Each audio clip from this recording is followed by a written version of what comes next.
Assalamualaikum semua.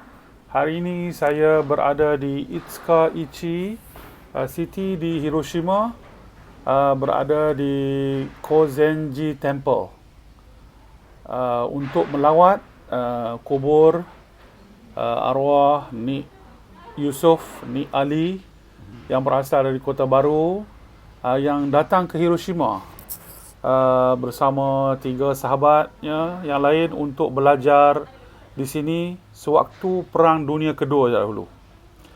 Beliau telah ke sini dibawa oleh kerajaan Jepun, kerajaan militeri Jepun pada ketika itu untuk menuntut ilmu di sini. Walau bagaimanapun pada tanggal 6 hari bulan Ogos tahun 1945 dengan jatuhnya bom atom di Hiroshima, arwah pada kebesokan harinya telah menghembuskan nafas yang terakhir dan telah dimakamkan di tempel ini. Ceritanya agak menyedihkan. Saya akan ceritakan bagaimana ia berlaku, kenapa ia boleh dimakamkan di sini. Saudara Nik Yusuf pada ketika itu mungkin berumur di antara 19 tahun, sedang menuntut di Hiroshima University. Dia waktu itu tinggal di asrama yang dikenali sebagai asrama Konan Ryo. Pada ketika itu dia bersama dengan Profesor Nagahara, seorang guru dan juga sahabat baik kepada arwah yang tinggal bersama di asrama, dan diberitahu ketika itu apabila berlakunya letupan bom atom ini, masyarakat menjadi panik, dan ketika itu asrama pun terbakar, dan dia lari, Nik Yusuf lari bersama dengan Profesor Nagara untuk ke universiti untuk memaklumkan bahawa asrama terbakar. Dan dalam perjalanan pulang didapati Nik Yusuf telah mengalami radiasi yang mana telah menyebabkan dirinya melecur, muka dan tangan. Dimaklumkan ada sahabat yang bertemu dia ketika itu, melecur tangan dan kaki tangan dan muka, dan dia cuba melarikan diri, mencari air, dan seterusnya dia berjalan, saya mungkin ingat dalam masa sampai 1 hari, dan dia didapati meninggal di Rakurakuen, berdekatan dengan Hiroshima juga. Dan Rakurakuen itu dalam perjalanan ke tempel yang tempat dia dimakamkan ini. Dan pada ketika itu dia telah dijumpai oleh seorang ahli bomba yang telah diceritakan didapati dia sudah tidak bermaya pada ketika itu. Dan akhir sekali, ini agak menyedihkan bagi kita umat Islam, yang mana ketika itu di negara ini, di negara Jepun ini, yang mana agak sedikit bilangan umat Islam, beliau telah dibakar mengikut agama Buddha, dan tulangnya telah diserahkan kepada Sami di tempel ini untuk dimakamkan mengikut cara Jepun. Ini adalah satu benda yang menyedihkan pada ketika itu kepada pelajar-pelajar asing yang datang belajar ke Jepun pada ketika itu. Ada sebanyak 205 orang yang datang ke Jepun pada ketika itu untuk belajar, dan di Hiroshima University ini ada 3 orang pelajar daripada Malaysia. Pertamanya Nik Yusuf, dan yang keduanya Syed Omar. Syed Omar ini adalah abang kepada isteri kepada Profesor Diraja Engku Aziz, Datin Azhar Aziz, yang juga meninggal disebabkan oleh radiasi Tetapi beliau, arwah Syed Omar meninggal di Kyoto, iaitu dalam perjalanan ke Tokyo. Dia terpaksa berhenti di Kyoto, dan hampir sebulan dia di Kyoto dan meninggal di sana. InsyaAllah jika diberi peluang, saya akan cuba juga untuk melawat ke makam arwah Syed Omar di Kyoto pada 9 hari bulan 3 hari bulan 9 nanti di Kyoto, insyaAllah. Okey, dan ada lagi seorang yang mungkin ramai pun kenal, Cikgu Razak, yang juga adalah bapa kepada Profesor Tan Sri Dr. Zulkifli, Rektor Universiti Islam Antarabangsa. Cikgu Razak selamat dan pulang ke Malaysia. Okey, apa yang berlaku seterusnya adalah selepas diterima oleh Sami untuk dimakamkan di temple ini, kerana dia waktu itu Sami itu bercakap dia amat berasa kasihan kepada Nik Yusof yang datang dari negara asing, yang tiada saudara mara di sini. So pihak temple bersedia ambil dan dimakamkan dengan cara Buddha. Ini amat menjadikanlah bagi kita sebagai seorang Islam di sini. Tetapi apa boleh buat, pihak temple dan juga pihak Hiroshima University selama 75 tahun, setiap tahun mereka akan datang dan memperingati, akan menjalankan majlis memperingati Nik Yusof ini. Nanti kita akan tengok bagaimana upacara memperingati, yang bagi saya ini adalah juga satu perkara yang satu kekeliruan dalam diri untuk kerana melihat keadaan bagaimana orang kita di upacara sedemikian dijalankan kepada orang Islam kita yang meninggal. Tetapi apa yang berlaku ini bagi saya ini adalah satu hal ataupun satu perkara yang tak dapat kita elakkan di negara yang umat Islamnya terlalu minoriti. Di Hiroshima sendiri, di bandar Hiroshima sendiri, kita masih belum ada masjid, dan jumlah populasi umat Islam sangat-sangat dah sedikit. Apa yang berlaku pada hari ini, nanti kita tengok bagaimana upacara dijalankan. Dan saya juga dengan rakan-rakan mengambil peluang untuk menjalankan solat jenazah pada hari ini. Ini adalah perkara yang kita cuba apa yang dapat kita mampu lakukan.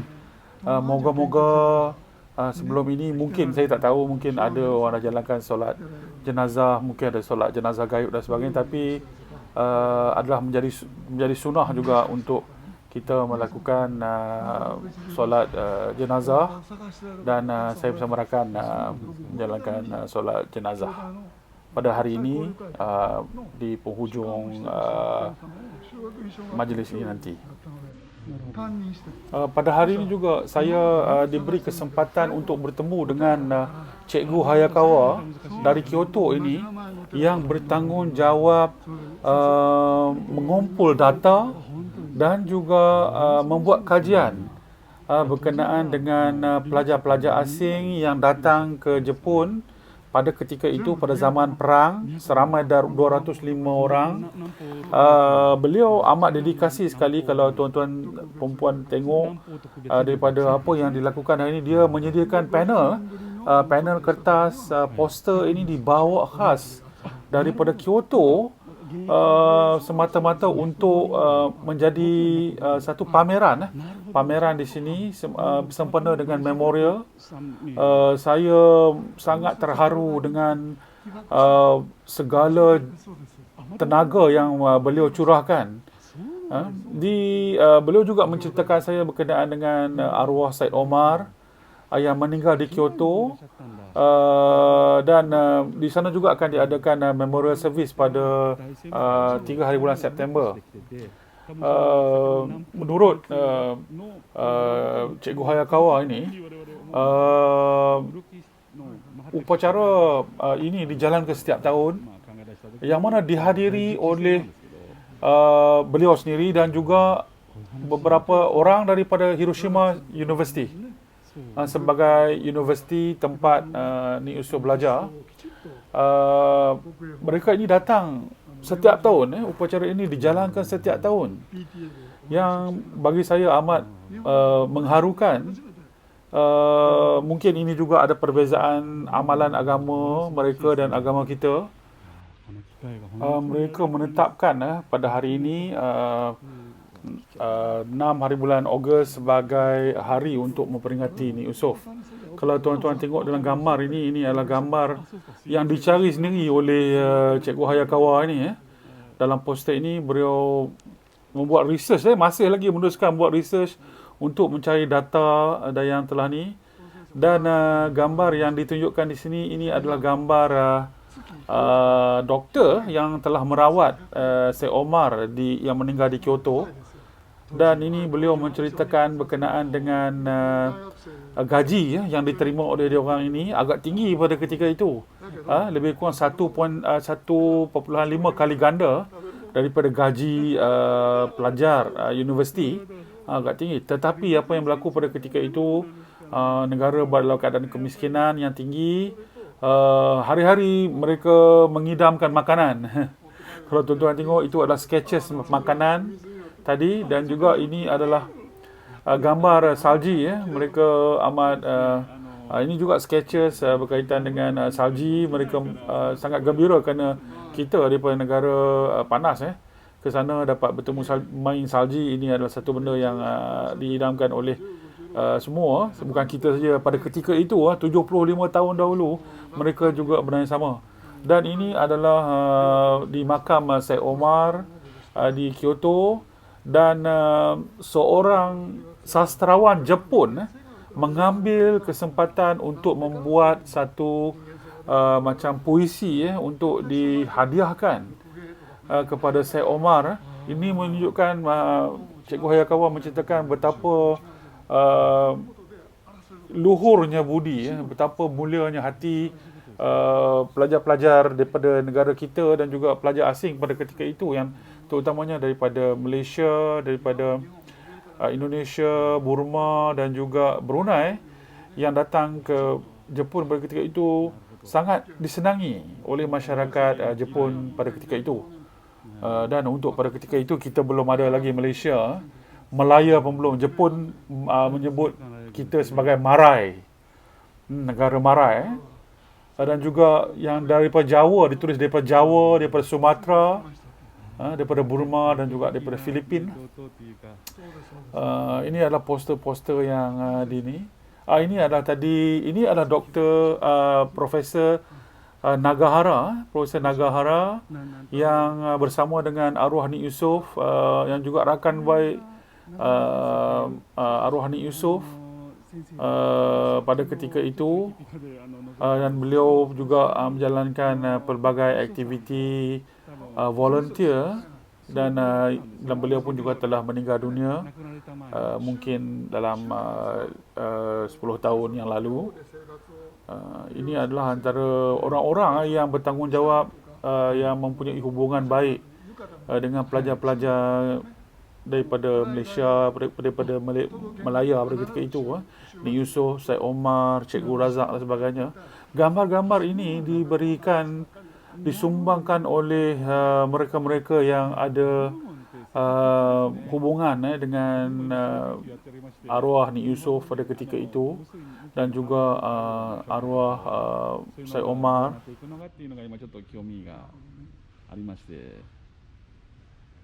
これは長川先生なんだ。とても素敵な先生でしたよ。今また現役ですか？亡くなりました。7年前に輸血した先生も7年前に亡くなりましたね。もうちょっと被爆者ですよね、先生の。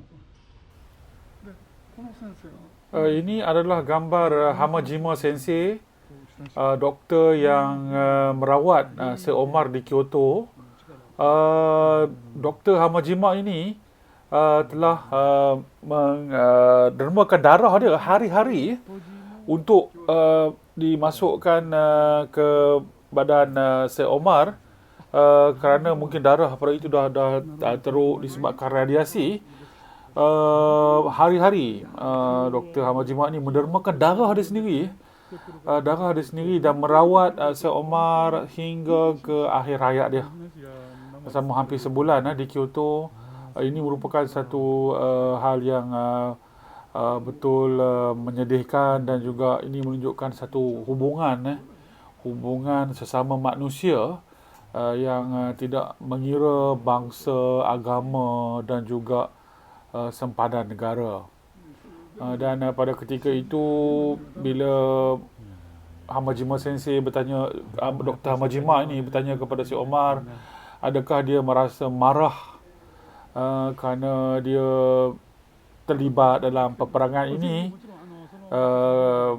Syed Omar menjawab kepada dia tidak marah, kerana kita sekarang adalah saudara.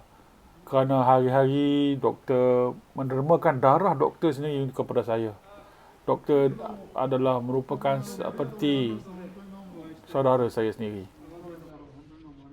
Ini adalah rombongan daripada Hiroshima University yang baru tiba, yang akan menyertai upacara memorial pada hari ini. Salah seorang daripada pihak universiti yang hadir merupakan pensyarah yang telah pun bersara, profesor yang telah pun bersara daripada universiti, dan beliau setiap tahun datang. Malahan beliaulah yang mengulurkan tenaga untuk menjaga kubur saudara Nik Yusof kita. Bagi saya ini satu benda yang amat mengharukan. Kalau tuan-tuan dan puan-puan dapat tengok, ada batu putih di atas kubur. Inilah batu ini dihadiahkan oleh profesor daripada Hiroshima University tadi, dengan duitnya sendiri. Dan tuan-tuan tengok bunga yang disediakan di atas ni. Ini adalah sumbangan peribadi daripada individu dan juga daripada Sami yang menjaga temple ini. Kalau tu, ini adalah kubur. Ini adalah mesej yang ditulis sempena kubur ini. Inilah kubur yang kubur Nik Yusof, kubur orang Islam. Kalau ditulis kubur orang Islam dan permakaman dijalankan mengikut cara Islam. Sebenarnya kubur ini telah diubah daripada tahun 1964 selepas mendapat makluman mungkin daripada pihak kedutaan. Mereka telah mengubah kubur ini untuk disesuaikan dengan kubur seorang Islam. Ini kalau tuan-tuan tengok, ini bunga dibawa oleh Cikgu Hayakawa daripada Kyoto, dan minta saya untuk letak di situ. Kalau daripada segi amalan agama kita ini mungkin tak sesuai dan bertentangan, tapi apakan daya, mereka telah menjaga kubur ini selama 75 tahun.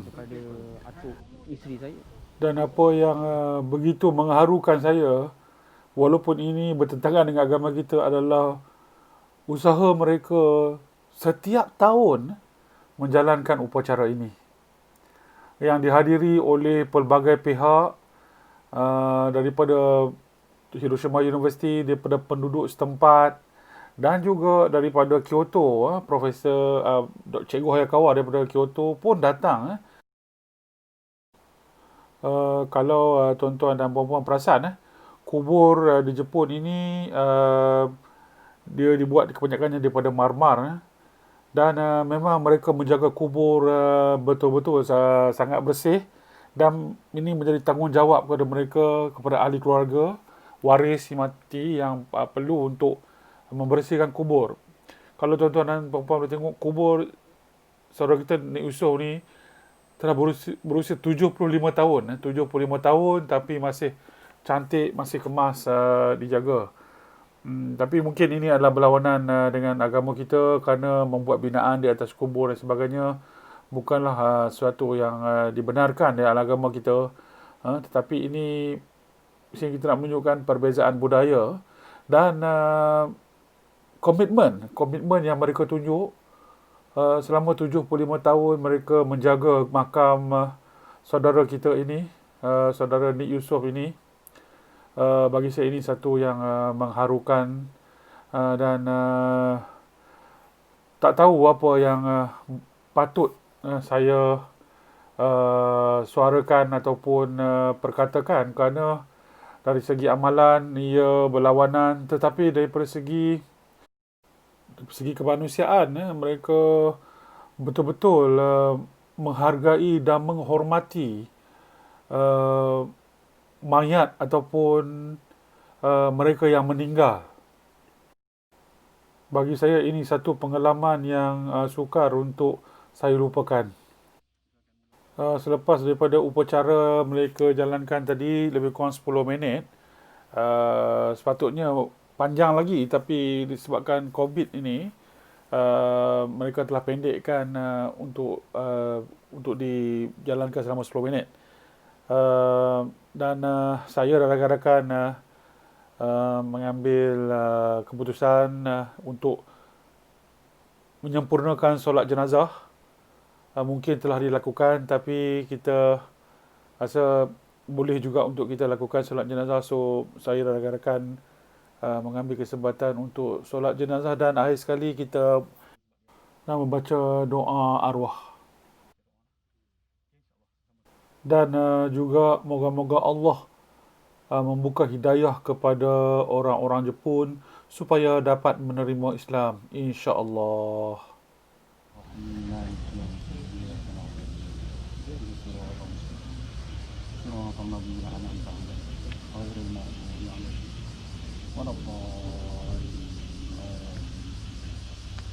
Allahu Akbar. Allahumma salli ala Sayyidina wa ala ali Sayyidina Muhammad. Allahu Akbar. Allahumma ighfir lahu warhamhu wa'afihi wa'fu anhu. Allahumma ighfir lahu warhamhu wa'afihi wa'fu anhu. Allahumma ighfir lahu warhamhu wa'afihi wa'fu anhu. Allahu Akbar. Assalamualaikum warahmatullahi. Assalamualaikum warahmatullahi. A'udzubillahi minasyaitonir rajim. Bismillahirrahmanirrahim. Al-Fatihah. Bismillahirrahmanirrahim. Alhamdulillahirabbil alamin arrahmanir rahim maliki yaumiddin. Iyyaka na'budu wa iyyaka nasta'in. Ihdinas siratal mustaqim. Siratal ladzina an'amta 'alaihim ghairil maghdubi 'alaihim waladdallin.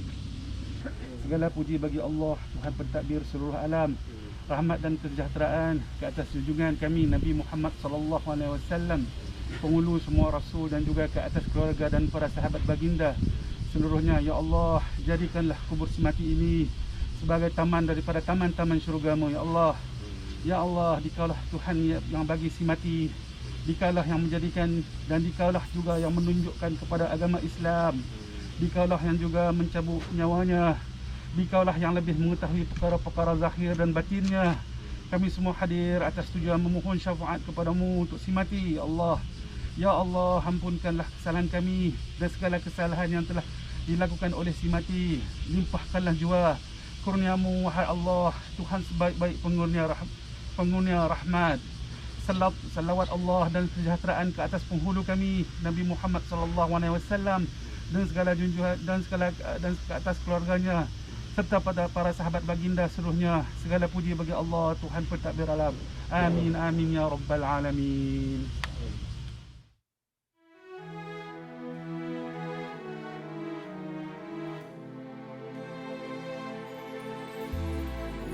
Kau ciptakan dunia, kau hadirkan manusia, kau beri keindahan yang hanya sementara.